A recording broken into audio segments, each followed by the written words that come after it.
မင်္ဂလာပါ Crime Mama Channel ကနေပြန်လည်ကြိုဆိုလိုက်ပါတယ်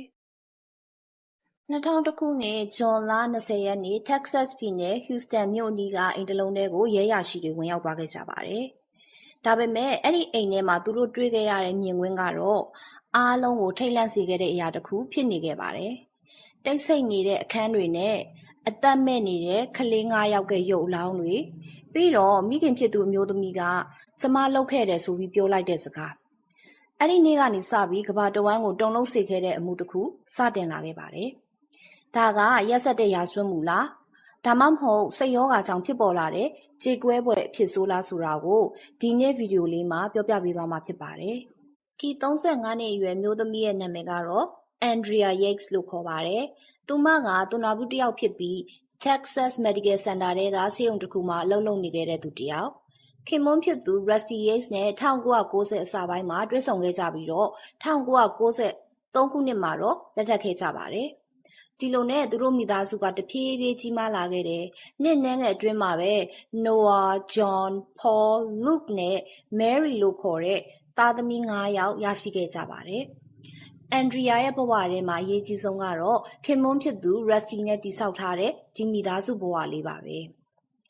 အစပိုင်းမှာတော့သူတို့မိသားစုလေးကအယမ်းပျော်စရာကောင်းပြီးတော့ဘာသာရေးလိုက်စားတဲ့မိသားစုတစ်ခုလိုပဲထင်ရတယ်။ဒါပေမဲ့အဲ့ဒီပျော်ရွှင်မှုနောက်ွယ်မှာတော့တဖြည်းဖြည်းနဲ့ပြိုကွဲမှုတွေစတင်နေခဲ့ပါတယ်။ Andrea ကစတုထမြောက်ကလေးလူကိုမွေးပြီးတဲ့နောက်ပိုင်းမှာတော့သူမရဲ့အပြုအမူတွေကတဖြည်းဖြည်းပြောင်းလဲလာခဲ့တယ်။အစပိုင်းမှာတော့အပြင်ပန်းကြည့်ရင်တိတိတပါပြောင်းလဲတာတွေမရှိခဲ့ဘူး။အဲ့ဒါကြောင့်မလို့လဲလူတိုင်းကတိတ်ပြီးသတိမထားမိခဲ့ကြဘူး။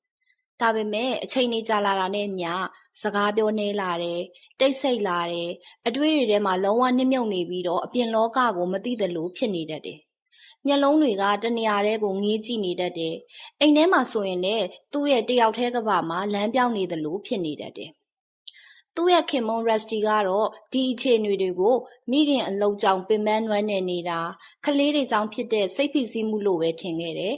ဒါပေမဲ့တကယ်တမ်းမှာတော့အဲ့လိုတွေမဟုတ်ခဲ့ပါဘူး။ Andrea ရဲ့စိတ်ထဲမှာအယမ်းအန္တရာယ်ရှိတဲ့အရာတစ်ခုစတင်နေခဲ့တာဖြစ်ပါတယ်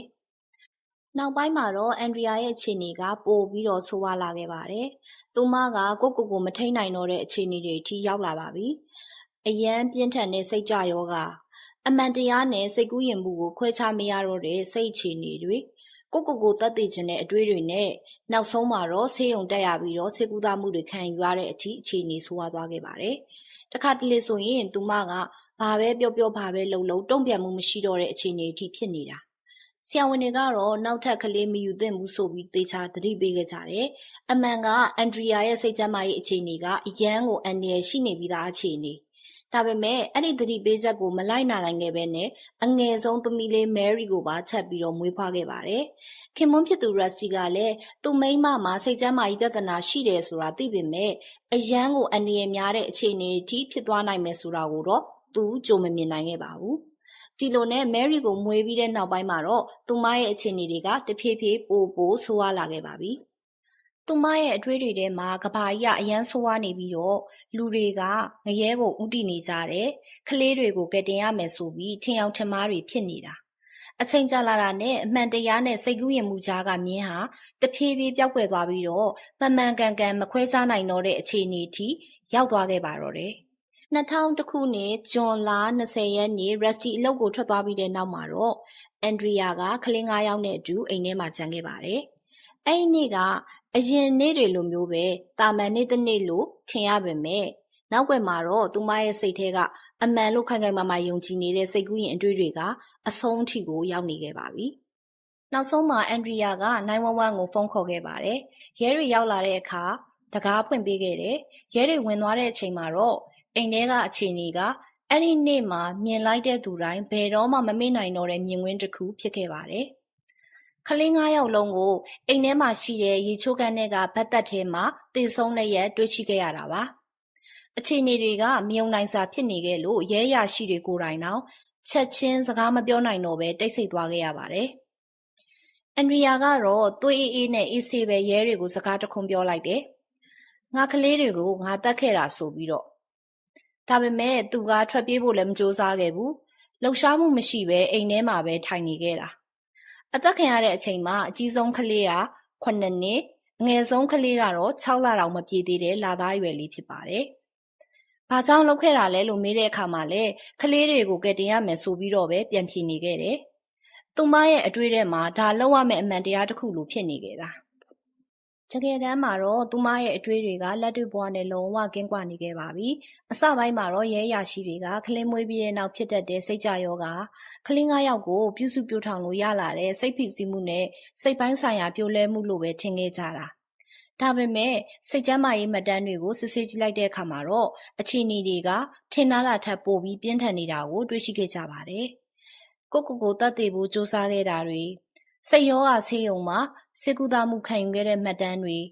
လက်တွေ့အမှန်တရားနဲ့မကိုက်ညီတဲ့အမြင်မှားယုံကြည်ချက်အမှားတွေရှိနေခဲ့တာ။ဆရာဝန်တွေကလည်းအရင်ကတည်းကနောက်ထပ်ကလေးထပ်မယူဖို့သေချာသတိပေးထားပြီးသား။ဒါပေမဲ့မရက်တန့်ခဲ့ပဲနဲ့ရှေ့ဆက်သွားခဲ့ကြတာ။ Investigation ထဲမှာအရေးကြီးဆုံးတွေ့ရှိချက်တစ်ခုကတော့အန်ဒရီယာကဒီလိုမျိုးကလေးတွေကိုရင်နစ်သက်တဲ့လူသတ်မှုကိုလူသတ်မှုလို့မမြင်နိုင်ခဲ့တာ။သူမရဲ့အတွင်းစိတ်ထဲမှာတော့ကဘာကြီးကငရဲနီးနေပြီကလေးတွေကလည်းငရဲသွားရမယ်သူမကကဲတင်သူဖြစ်ရမယ်စတဲ့လက်တွေ့အမှန်တရားနဲ့ဝေးကွာနေတဲ့စိတ်ပိုင်းဆိုင်ရာအခြေအနေမှာရှိနေတာ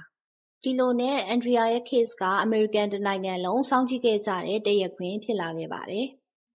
2002ခုနှစ်တရားခွင်အစပိုင်းမှာအန်ဒရီယာယေ့စ်ကိုလူသတ်မှုနဲ့အပြစ်ရှိသူအဖြစ်တရားရုံးကသတ်မှတ်ခဲ့ကြပြီးတသက်ကျွန်းထောင်ဒဏ်ချမှတ်ခဲ့ကြပေမဲ့2006ခုနှစ်ပြန်လည်စစ်ဆေးတဲ့နောက်ဆုံးတရားခွင်မှာတော့စိတ်ကျန်းမာရေးကျွမ်းကျင်သူတွေက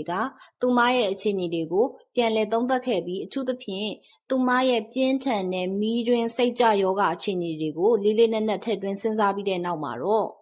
့အန်ဒရီယာယေ့စ်ကိုစိတ်ယောဂကြောင့်အပြစ်မရှိလို့သတ်မှတ်ခဲ့ကြပါတယ်။အဲဒီနောက်မှာတော့ထောင်ဒဏ်ချမှတ်ခြင်းကိုပယ်ဖျက်ခဲ့ပြီးတော့တင်းကျပ်တဲ့လုံခြုံရေးနဲ့စိတ်ကျန်းမာရေးဆေးရုံမှာထိမ့်သိမ်းပြီးကုသမှုခံယူစေခဲ့ပါတယ်။ဆေးဘက်ဆိုင်ရာအဖွဲ့အစည်းတွေကအချိန်ကြာကြာစောင့်ကြည့်ကုသခဲ့ပြီးသူမရဲ့စိတ်အခြေအနေကိုတည်ငြိမ်လာအောင်စူးစမ်းခဲ့ကြတယ်။နှစ်တွေအများကြီးကြာခဲ့ပေမဲ့လက်ရှိအချိန်ထိလည်း Texas ပြည်နယ်က Carville State Hospital မှာပဲထိန်းသိမ်းခံရဆဲဖြစ်ပါတယ်။ဒီအမှုပြီးမှာ Rusty Yates ကိုလူအများကပြစ်တင်ဝေဖန်ခဲ့ကြတယ်။အန်ဒရီယာရဲ့စိတ်ကျန်းမာရေးအခြေအနေဆိုးရွားနေတာကိုဘာလို့မတားဆီးနိုင်ခဲ့တာလဲ။ဘာလို့ပို့ပြီးသတိမထားခဲ့တာလဲဆိုပြီးမေးခွန်းထုတ်ခဲ့ကြတယ်။ဒါပေမဲ့တစ်ဖက်မှာကြည့်မယ်ဆိုရင်လည်း Rusty ကသားသမီး9 ယောက်ကိုပြုစုစောင့်ရှောက်နေရတဲ့ဖခင်တစ်ယောက်မိသားစုစောင့်ဝင်နေရေးအတွက်နေ့စဉ်အလုပ်လုပ်နေရတဲ့အိမ်တော်ဦးစီးတစ်ယောက်ဖြစ်တယ်။အန်ဒရီယာရဲ့အခြေအနေကိုသူကိုယ်တိုင်လည်းအပြည့်အဝနားလည်ခဲ့ခြင်းမှာနားလည်နိုင်ခဲ့မှာဖြစ်တယ်။တကယ်တော့ Rusty ကလည်းဒီအဖြစ်ဆိုးကြီးရဲ့နောက်ထပ်သားကောင်တစ်ယောက်လို့ပြောမယ်ဆိုရင်လည်းမမှားပါဘူး။တရက်ထဲမှာပဲသူချစ်ရတဲ့သားသမီး9 ယောက်လုံးကိုဆုံးရှုံးခဲ့ရသလိုသူအရန်ချစ်တဲ့ဇနီးဖြစ်သူကိုလည်းပြန်မရနိုင်တော့မဲ့ပုံစံမျိုးနဲ့ဆုံးရှုံးခဲ့ရပါတယ်။ဒီနေ့ထိလည်းလူတွေက Rusty မှာတာဝန်ဘယ်လောက်ရှိလဲဆိုတာနဲ့ပတ်သက်ပြီးငင်းခုန်နေကြဆဲဖြစ်ပေမဲ့သေချာတာတစ်ခုကတော့သူကလည်းအဲ့ဒီနေ့ရဲ့နာကျင်မှုတွေကိုတသက်လုံးတည်ဆောင်သွားသူတစ်ယောက်ဖြစ်နေခဲ့တာပါ။အန်ဒရီယာရဲ့အမှုကတော့ဒီမှာပဲပြီးသွားပါပြီ။ဒီမှုရဲ့အနာကျင်ရဆုံးအချက်ကတော့အန်ဒရီယာမှာဒီလိုပြင်းထန်တဲ့စိတ်ကျန်းမာရေးပြဿနာသာမကြုံခဲ့ရဘူးဆိုရင်သားသမီးတွေကိုအရန်ချစ်တဲ့မိခင်တစ်ယောက်အဖြစ်နဲ့ပျော်ရွှင်တဲ့မိသားစုဘဝကိုဆက်လက်ပိုင်ဆိုင်နေနိုင်ခဲ့မယ်ဆိုတဲ့အချက်ပါပဲ။ဒီမှုကနေသိလိုက်ရတာကတော့စိတ်ကျန်းမာရေးကဘလောက်အရေးကြီးတယ်ဆိုတာပါပဲ။စိတ်ပိုင်းဆိုင်ရာပြဿနာတွေကိုလစ်လျူရှုထားလိုက်မယ်ဒါမှမဟုတ်ပေါ့ပေါ့ဆဆသဘောထားလိုက်မယ်ဆိုရင်နောက်ဆက်တွဲအကျိုးဆက်တွေကတခါတလေမှပြန်ကုစားလို့မရနိုင်တဲ့အထိကြီးမားသွားနိုင်ပါတယ်။ဒါကြောင့်မလို့မိသားစုထဲမှာပဲဖြစ်ဖြစ်ကိုယ့်ပတ်ဝန်းကျင်မှာပဲဖြစ်ဖြစ်စိတ်ပိုင်းဆိုင်ရာဝေဒနာခံစားနေရတဲ့သူတယောက်ယောက်ရှိနေတယ်ဆိုရင်ပေါ့ပေါ့တန်တန်မမြင်သင့်ဘူးလို့ထင်မိပါတယ်။သူတို့ရဲ့အမူအရာတွေလှုပ်ရှားမှုတွေကိုသတိလေးနဲ့အကဲခတ်ဖို့သူတို့ပြောပြလာတဲ့စကားတွေကိုနားထောင်ပေးဖို့သူတို့ကိုနားလည်ပေးဖို့နဲ့လိုအပ်လာတဲ့အခါကျွမ်းကျင်တဲ့ဆေးဝါးအကူအညီတွေရရှိနိုင်အောင်ကူညီပံ့ပိုးပေးဖို့ကအရန်ကိုအရေးကြီးတယ်လို့ထင်မိပါတယ်။မိသားစုဝင်တွေအနေနဲ့လည်းစိတ်ကျန်းမာရေးနဲ့ပတ်သက်တဲ့ knowledge တွေရဖို့စာတွေဖတ်တာ research တွေလုပ်တာကလည်းတကယ်အကျိုးရှိနိုင်လောက်မှသိချပါတယ်။ဘာလို့လဲဆိုတော့တခါတလေမှလူတစ်ယောက်ရဲ့အသက်ကိုကယ်တင်ပေးနိုင်လိုက်တဲ့အရာကဆေးဝါးတစ်မျိုးတည်းမဟုတ်ပဲနဲ့သူ့ဘေးမှာရပ်တည်ပေးကြတဲ့သူတွေရဲ့ဂရုစိုက်မှုတွေနားလည်ပေးမှုတွေနဲ့လိုအပ်တဲ့အကူအညီတွေပဲဖြစ်ပါတယ် ဗီဒီယိုလေးကိုအဆုံးထိကြည့်ရှုနားထောင်ပေးကြတဲ့ညီကိုမောင်နှမတွေမိတ်ဆွေတွေကိုလည်းကျေးဇူးအများကြီးတင်ပါတယ်။မိတ်ဆွေတွေရဲ့ထင်မြင်ယူဆချက်နဲ့အကြံပြုချက်တွေကိုလည်းအောက်က comment မှာဝေမျှပေးသွားကြပါအောင်နော်။အားလုံးပဲစိတ်ဖိစီးမှုကင်းဝေးပြီးကျန်းကျန်းမာမာရှိနေဖို့ဆုတောင်းပေးလိုက်ပါတယ်။နောက်ဗီဒီယိုတွေမှာပြန်တွေ့ပါမယ်နော်။